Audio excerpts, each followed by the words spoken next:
Someone dies from drug misuse every 2 hours in California. Today is International Overdose Awareness Day, with groups across the world remembering their lost loved ones. KMIR-6's Angela Monroe was at a vigil in Palm Springs tonight. Angela. Elizabeth, it's a night of grief, remembrance, and coming together for those who lost loved ones to drug overdose. Grief Recovery After a Substance Passing, or GRASP, has a local chapter in the Coachella Valley. They held a vigil in the heart of downtown Palm Springs.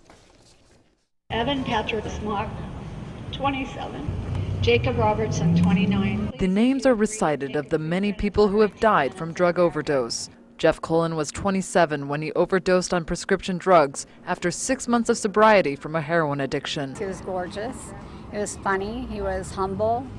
He was compassionate. He was always for the underdog. He was a huge animal lover.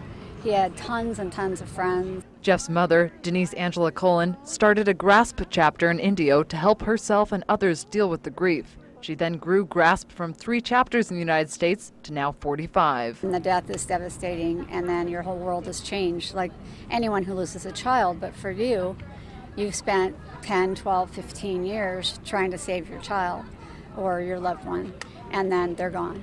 GRASP provides grief support for those who lost a loved one to drug overdose. They are also working to change drug policy to health-centered methods instead of a criminal justice problem. Nancy has been in law enforcement for decades. I've been 15 years in the jail of my whole long career, and I'm just amazed. I sent a message to Denise a couple weeks ago of a young person who overdosed 2 weeks before and then overdosed again, and this time he died.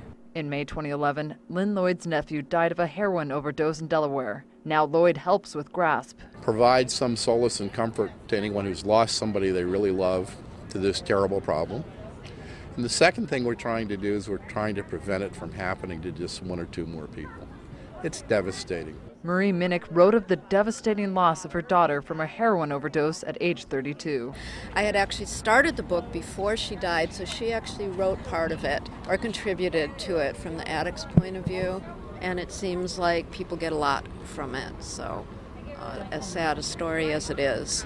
Family members hold candles, remembering the light their loved ones brought into their lives for too short a time.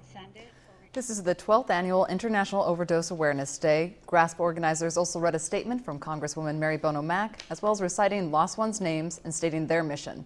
Elizabeth, back to you. All right, thanks.